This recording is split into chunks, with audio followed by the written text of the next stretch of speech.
Assalamualaikum warahmatullahi wabarakatuh. Yang terhormat Ibu Ramadhani Fitri MPD selaku dosen pengampu mata kuliah struktur dan perkembangan tumbuhan serta teman-teman semuanya. Puji syukur atas kehadiran Allah Subhanahu wa taala yang telah melimpahkan rahmat dan karunia-Nya kepada kita semua sehingga kita dapat hadir pada pembelajaran hari ini. Perkenalkan, nama saya Safira Hayu Fauzia dengan NIM 200310131 yang akan bertugas sebagai moderator pada hari ini. Adapun anggota kelompok 3 yaitu Assalamualaikum warahmatullahi wabarakatuh. Perkenalkan, nama saya Sherly Francisca dengan NIM 200310132 sebagai tim penyaji. Assalamualaikum warahmatullahi wabarakatuh. Perkenalkan, nama saya Velia Karisma dengan NIM 200310135. Saya sebagai tim penyaji. Adapun topik yang akan kami bahas adalah daun. Baiklah, langsung saja kita masuk pada pembahasan yang pertama mengenai konsep dan fungsi daun. Daun merupakan organ tumbuhan yang sangat penting dan pada umumnya merupakan bagian yang terbanyak pada tumbuhan. Daun terdapat pada batang. Bagian batang tempat duduknya daun atau tempat melekatnya daun disebut dengan buku-buku atau nodus batang. Dan tempat di atasnya daun merupakan sudut antara batang dengan tangkai daun disebut dengan ketiak daun atau asila. Daun biasanya pipih, lebar, berwarna hijau dan memiliki bentuk paling beragam dibandingkan dengan organ tumbuhan yang lainnya. Tempat melekat atau duduk daun disebut buku atau nodus yang terdapat pada gambar bagian A. Jarak antara nodus disebut ruas atau internodus yang terdapat pada gambar bagian B. Sudut antara batang dan daun ketiak daun atau aksila yang terdapat pada gambar bagian C. Secara umum, daun merupakan organ yang berperan sebagai penyerap, pengangkut, pengolahan, dan penimbunan zat-zat makanan. Berikut merupakan fungsi daun secara umum. Yang pertama, menyimpan cadangan makanan, misalnya pada umbi lapis bawang merah atau Allium cepa. Yang kedua, mengambil zat-zat makanan atau resorpsi. Yang ketiga, pengolahan zat-zat makanan atau fotosintesis. Yang keempat, penguapan atau transpirasi.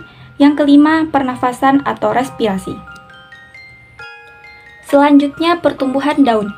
Daun pada umumnya memiliki umur yang terbatas sehingga pada saat tertentu akan gugur dan pada beberapa jenis tanaman meninggalkan bekas yang jelas seperti pada nangka atau Arctocapus heterophylla dan singkong atau Manihut utilissima. Sepanjang perjalanan daun mengalami perubahan warna yang pada saat muda berwarna hijau muda, saat dewasa berwarna hijau tua, namun menjelang gugur akan berubah warna menjadi pucat atau kekuningan. Pada tumbuhan tertentu, daun dewasa tidak berwarna hijau, tetapi merah atau kuning, seperti pada tanaman puring atau Puring variegatum. Daun yang gugur akan digantikan dengan munculnya daun baru pada tunas terminal, atau tunas utama, atau tunas ketiak. Pada umumnya, daun yang baru muncul jauh lebih banyak jumlahnya dibandingkan dengan daun yang gugur. Pada tanaman tertentu pada musim kemarau, sering menggugurkan daun seperti pada tanaman ketapang, atau Terminalia catapa. Namun pada tumbuhan yang hidup di daerah temperatur hampir setiap tanaman menggugurkan daunnya menjelang musim gugur. Hal tersebut dilakukan sebagai efisiensi terhadap pengguguran, penguapan, atau adaptasi. Selanjutnya, variasi daun. 1. Kelengkapan atau bagian-bagian daun. Daun yang lengkap memiliki bagian-bagian diantaranya pelepah daun atau vagina, yaitu bagian daun yang melekat atau memeluk batang.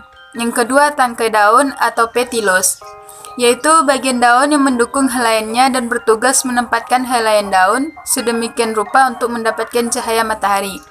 Dan yang terakhir, helaian daun atau lamina. Daun lengkap umumnya banyak ditemukan pada tumbuhan monokotil, seperti pada pisang, pinang, dan tebu. Daun yang tidak lengkap adalah daun yang tidak mempunyai satu atau dua bagian dari bagian-bagian tersebut.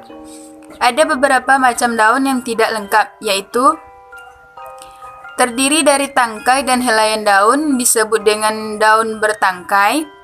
Terdiri dari pelepah dan helaian daun disebut daun duduk berupih. Terdiri dari helaian daun saja disebut daun duduk. Terdiri dari tangkai daun saja disebut helaian daun semu atau palsu. Yang kedua, macam-macam daun. Daun menjari. Tumbuhan yang memiliki tulang daun menjari umumnya bentuk daun dengan satu tulang daun yang cukup besar dan berbentuk seperti jari-jari tangan manusia. Daun dengan struktur tulang daun menjari ini bisa kamu jumpai di singkong, daun pepaya, daun ketela, daun kapas, dan masih banyak lagi. Selanjutnya, daun menyirip. Daun menyirip merupakan daun yang memiliki struktur tulang daun jenis menyirip seperti pada sirih ikan. Daun menyirip ini tersusun rapi, mulai dari tangkai hingga ujung helaian daunnya. Daun menyirip ini dapat ditemukan di pohon kueni, belimbing manis, pohon durian, jambu, jambu mete, jambu biji, tulang daun mangga, dan tulang daun rambutan. Selanjutnya, daun sejajar. Daun sejajar merupakan daun dengan bentuk tulangnya bergaris-garis yang sejajar. Pada setiap ujung tulang pada daun sejajar akan menyatu. Umumnya terdapat pada daun-daun bangun garis pita dan bangun garis, yang memiliki satu tulang daun besar membujur di tengah, sedangkan tulang-tulang lainnya lebih kecil dan semuanya terlihat mempunyai arah sejajar dengan tulang utama. Kita bisa menemukan bentuk daun sejajar ini pada tumbuhan jagung, rumput, daun tebu, daun padi, dan daun kelapa. Daun melengkung. Daun melengkung merupakan daun yang memiliki tulang daun berbentuk seperti garis-garis melengkung dengan ujung-ujung tulang daun yang terlihat menyatu.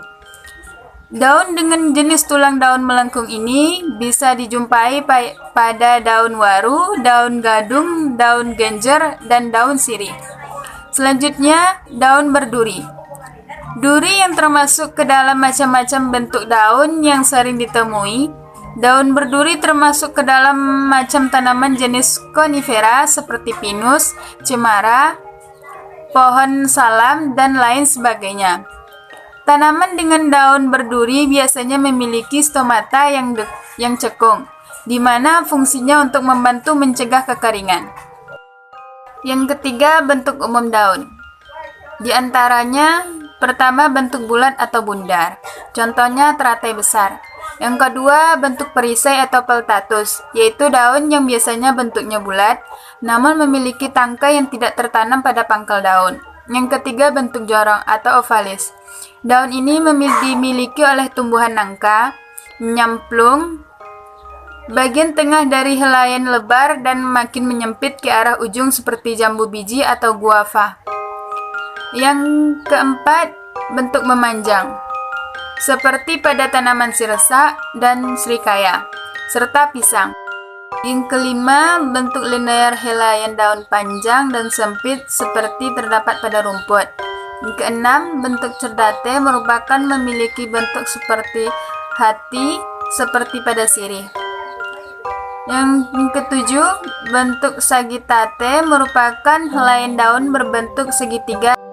Dan yang terakhir, bentuk Sagittaria spatulate merupakan helaian lebar berbentuk seperti sendok seperti pada calendula. Yang keempat, bentuk ujung daun. Di antaranya runcing atau acutus seperti yang ditemukan pada daun olander.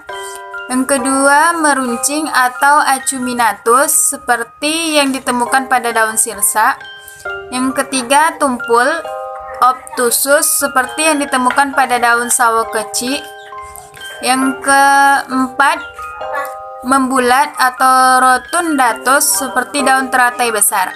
Yang kelima, rompang atau rata, truncatus seperti daun jambu monyet. Dan yang terakhir, terbelah atau retusus seperti daun bayam berduri dan daun nenas seberang. Selanjutnya, bentuk pangkal daun. Tepi daun bagian bawah yang terpisah oleh pangkal ibu tulang. Yang pertama, runcing atau akutus. Yang kedua, meruncing atau acuminatus. Yang ketiga, tumpul atau obsutus. Yang keempat, membulat atau rondatus. Yang kelima, rompang atau truncatus. Yang ketujuh, berlekuk atau emerginatus. Pangkal tulang dapat dibedakan menjadi yang pertama, tepi daun bagian bawah yang bertemu dan berlekatan. Yang kedua, pertemuan tepi daun pada pangkal pada sisi yang sama. Yang ketiga, pertemuan tepi daun pada sisi seberang yang berlawanan. Bentuk pinggir daun. Tepi daun yang sering dijumpai yang pertama bergerigi atau seratus, yaitu jika sinus dan angulus sama lancipnya. Misalnya daun lantana camara L. Kedua, bergerigi ganda atau rangkap atau biseratus, yaitu tepi daun seperti di atas tetapi angulusnya cukup besar dan tepinya bergerigi lagi. Yang ketiga, bergigi atau dentatus. Jika sinus tumpul sedang angulusnya lancip atau runcing, misalnya daun beluntas atau Pluckea indicales. Selanjutnya, beringgit atau crenatus. Kebalikan dari berigi, jadi sinusnya tajam, runcing dan angulusnya yang tumpul, misalnya daun cocor bebek. Selanjutnya, berombak atau repandus. Jika sinus dan angulus sama-sama tumpul, misalnya daun air mata pengantin. Berdasarkan dalamnya toreh, tepi daun dapat dibedakan menjadi yang pertama, berlekuk atau lobatus, yaitu jika dalamnya toreh kurang dari setengah panjangnya tulang-tulang yang terdapat di kanan kirinya. Yang kedua, bercangap atau visus, jika dalamnya toreh kurang lebih sampai setengah panjang tulang-tulang daun di kanan kirinya. Yang ketiga, berbagi atau partitus, jika dalamnya toreh melebihi setengah panjangnya tulang-tulang daun di kanan kirinya. Bentuk pertulangan daun. Tulang-tulang daun menurut besar kecilnya dapat dibedakan dalam 3 macam, yaitu ibu tulang atau kosta, ialah tulang yang biasanya terbesar merupakan turusan tangkai daun dan terdapat di tengah-tengah membujur dan membelah daun. Oleh tulang ini, helaian daun umumnya dibagi menjadi 2 bagian yang setangkup atau simetris. Ada pula kalanya daun tumbuhan tidak memiliki ibu tulang tepat di tengah helaian sehingga kedua bagian di kanan kiri ibu tulang jadi tidak simetris.